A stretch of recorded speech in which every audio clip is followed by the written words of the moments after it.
Praise lord అందరికీ.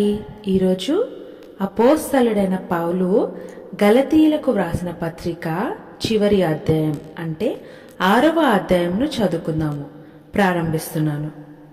సహోదరులారా, ఒకడు ఏ తప్పితములోనైనను చిక్కుకొని ఎడల ఆత్మ సంబంధులైన మీలో ప్రతివాడు తానును శోధింపబడుదునేమో అని తన విషయమై చూచుకొనుచు సాత్వికమైన మనస్సుతో అట్టివానిని మంచి దారికి తీసుకొని రావలెను.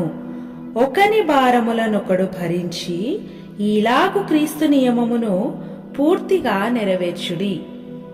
ఎవడైనను వట్టివాడైయుండి తాను ఎన్నికైన వాడనని ఎంచుకొని నేడల తన్ను తానే మోసపరుచుకొనును.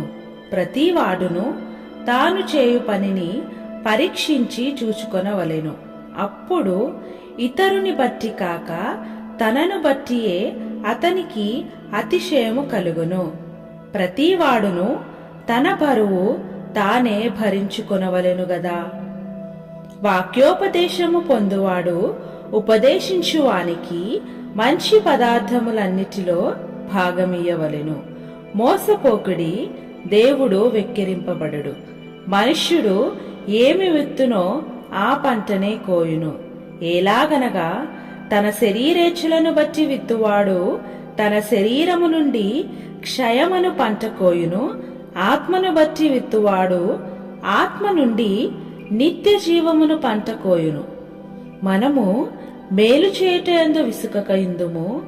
మనము అలయక మేలు చేసితిమేని తగన కాలమందు పంట కోతుము. కాబట్టి మనకు సమయము దొరికిన కొలది అందరి ఎడలను, విశేషముగా విశ్వాస గృహమునకు చేరిన వారి ఎడలను మేలు చేయుదుము. నా స్వహస్తముతో మీకెంత పెద్ద అక్షరములతో వ్రాయుచున్నానో చూడుడి.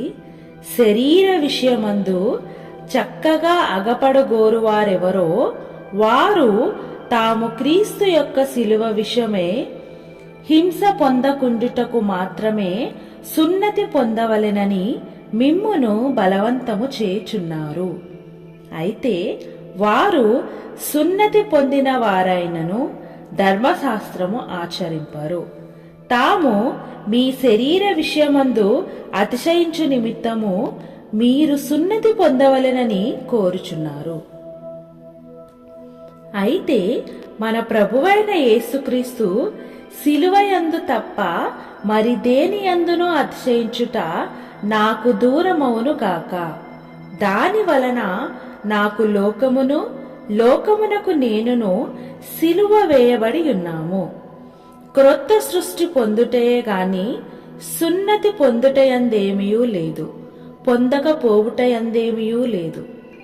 ఈ పద్ధతి చొప్పున నడుచుకొను వారికందరికీ అనగా దేవుని ఇశ్రాయేలునకు సమాధానమును కృపయు కలుగునుగాక. నేను యేసు యొక్క ముద్రలు నా శరీరమందు ధరించి ఉన్నాను. ఇక మీదట ఎవడునూ నన్ను శ్రమ పెట్టవద్దు. సహోదరులారా, మన ప్రభువైన యేసుక్రీస్తు కృప మీ ఆత్మతో ఉండునుగాక. ఆమేన్. ప్రభువైన యేసుక్రీస్తు వారు ఈ వాక్యమును దీవించునుగాక.